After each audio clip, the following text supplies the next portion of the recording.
কালকে একটা চাকরির ইন্টারভিউ দিবার গেছিলাম, চাকরি তো পাই নাই, আর ম্যানেজারে আমাকে অপমান করে দিছে। ওই দুঃখে আজকে সকাল সকালে 4-5 কুলকি গাঁজা খাইয়া ফেলাইছি। এখন তো নেশা ঠেলাইছে, ওকে কিছুই দেখতেছি না। আজকে আর একটা চাকরির ইন্টারভিউ আছে, আজকে যদি চাকরিটা পাই তাহলে আমার হাতে আর পারে কে? খালি নেশা করবো আর চাকরি করবো, কোনো সমস্যা নাই। গুড মর্নিং ম্যাডাম, আমি কি বসতে পারি? এই তুই কারে কি কস? আমি হইলাম স্যার, আর তুই আমারই কইতেছে ম্যাডাম। তুই কি নেশা করে আইছে নাকি? এই ছেলে, এই তোমার নাম কি? ম্যাডাম, আমি সইকে দেখতেছি না, আমার মাথা ঘুরাইতেছে। আমি আগে বসি, তারপরে আপনার সাথে কথা কমনি। এই ছেলে, এই আমি হইলাম স্যার, আর তুমি আমার ম্যাডাম করে ডাকতেছো। আর তোমাকে দেখা তো মনে কইতেছে তুমি পাক্কা গাঁজাখোর। মনেই কয় না যে তুমি চাকরির ইন্টারভিউ দিবার আইছাও। তা তুমি কিসের জন্য এই অফিসে আইছাও? এ বল্টু, এই ওরে অফিসে থেকে বাইরে বাই করে দে তো। আমি এত দূরে থেকে কষ্ট করে আইছি, কই আপনি আমাকে বসবার দিবেন? তা না কইরা উল্টা উল্টা প্রশ্ন করতেছেন। আমার নাম হইলো টিঙ্কু, সিরিয়াল নাম্বার 32। দেখেন তো ঠিক আছে নাকি? আর আমার বয়স হলো 24, বাড়ি হইলো লক্ষ্মীপুর। লক্ষ্মীপুর না লক্ষ্মীপুর? ওই একই কথা। সব কিছু ঠিক থাকলি আমি এখন বসবার পারি। হ্যাঁ ঠিকই আছে, এই ছেলেটারই তো এখন ইন্টারভিউ। আচ্ছা ঠিক আছে, তাহলে তুমি বসো।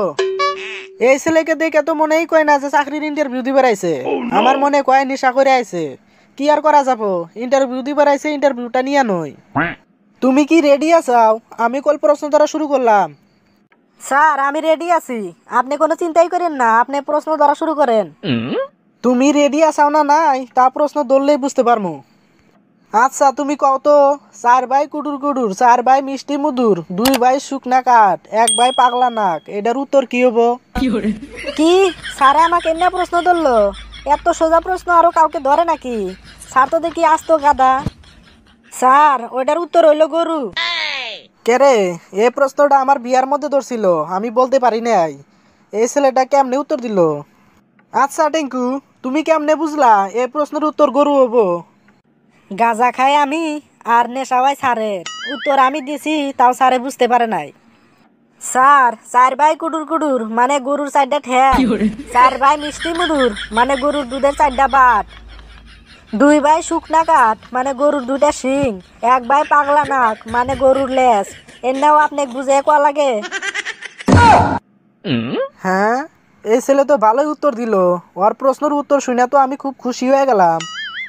আচ্ছা টিঙ্কু, তোমার প্রশ্নের উত্তর শুনে আমি খুব খুশি হয়েছি। তোমার 3টা প্রশ্নের উত্তর দেওয়া লাগবো, তার মধ্যে একটার প্রশ্নের উত্তর দিছাও, আর 2টা বাকি আছে। এই 2টা প্রশ্নের উত্তর যদি ঠিকঠাক দিতে পারো তাহলে চাকরিটা তোমাকে দিয়ে দেবো। কি? আর 2টা প্রশ্নের উত্তর দিতে পারলি আমি চাকরিটা পাইয়া যামু? আমার কি যে খুশি লাগতাইছে। আমি চাকরিটা পাইলি নিজের টাকায় গাঁজা খামু, কেউ কিছু বলতে পারবো না। তাহলে স্যার দেরি করেন না, প্রশ্ন করেন, আমি সব প্রশ্নের উত্তরই দিমু, না পারলে দক্ষিণ দিমু। আচ্ছা ঠিক আছে, আমার 2য় নাম্বার প্রশ্ন হইলো, ছোট পোলাপান কিসের নিগে এত তাড়াতাড়ি বড় হয়, আর বড় ছেলে মানুষ কিসের নিগে এত তাড়াতাড়ি বুড়া হয়ে যায়? স্যার, আপনি যে প্রশ্ন করছেন ওটার উত্তর হবো বিড়িখোর আর গাঁজাখোর। I am right sir. আজকে কার পাল্লায় পড়ছি, যাই প্রশ্ন করি তাই উত্তর দিয়ে দেয়। আচ্ছা টিঙ্কু, তুমি কেমনে বুঝলা এটার উত্তর বিড়িখোর আর গাঁজাখোর হবো? আর তুমি এটা কি ইংলিশ কইলে? স্যার, এই প্রশ্নের উত্তর তো আগেরটা শেষ সোজা। ছোট পোলাপান কিসের দিকে এত তাড়াতাড়ি বড় হয়, এর মানে হইলো এরা বিড়ি খায়। আর বড় ছেলে মানুষ কিসের দিকে বুড়া হয়ে যায়, এর কারণ হইলো এরা গাঁজা খায়। এই গাঁজা খাওয়ার কারণেই এদের অল্প বয়সে দাঁত পড়ে যায়, আর দাঁত পড়ে যাওয়া মানে বুড়ো হয়ে গেল। আর আপনি কি করলেন ইংলিশ? এই ইংলিশ নিয়ে আমি পিএইচডি অনার্স পাস করছি। কেরে, বেশি কয়ে ফেললাম না তো? সারে বাবু, এসব কথা আমি কইতেছি, মূলে নাই কিছু। এসব কথা কইতেছি আমি গাঁজার নেশায়। স্যারে যদি জানতে পাই না যে আমি গাঁজা খেয়ে চাকরির ইন্টারভিউ দিতে পারাইছি, তাহলে আমাকে লাথি মেরে অফিসে থেকে বাইরে বের করে দিব। তুমি তো দেখি জিনিয়াস, তোমারে যে প্রশ্ন ধরি তুমি সেই প্রশ্নেরই উত্তর দিতে চাও ঠিকঠাক। মনে কয় তোমার কাছে জ্ঞানের ভান্ডার আছে। যাই হোক, এখন আর একটা লাস্ট প্রশ্ন আছে। এই প্রশ্নের উত্তর দিতে পারলে তাহলে তোমার চাকরি আর কেউ ঠেকাইতে পারবো না। আর তুমি যেভাবে উত্তর দিতে চাও, আমি তো তোমার উত্তর শুনে খুব খুশি। মনে কয় যে চাকরিটা তোমাকে বিদিয়ে দেই। কিন্তু এই কোম্পানির একটা নিয়ম আছে, 3টা প্রশ্নের উত্তর ছাড়া চাকরি দেওয়া যাব না। তা তোমারে একটা সোজা প্রশ্ন ধরি, একবারে দুধে আলতা। আচ্ছা ধরো একটা পুকুরের মাঝখানে একটা দ্বীপ আছে, ওই দ্বীপে একটা আম গাছ আছে, আর পুকুরে একটা কুমিরও আছে। সাঁতার পেরে গেলে কুমিরে খেয়া ফেলাইবো। আর দ্বীপের মধ্যে আম গাছে একটা বান্দর আছে, ওই আম গাছে একটা মৌমাছির বাসাও আছে। এখন তুমি কও আম কিবা করে খাবা? স্যার আমি মৌমাছির বাসায় একটা ডেল মারবো আর আম পাইয়া যাব। ভুল উত্তর। সঠিক উত্তর হলো বান্দরকে ঢেল দেওয়া। বান্দরের সাথে মানুষ যা করে ওরাও তাই করে।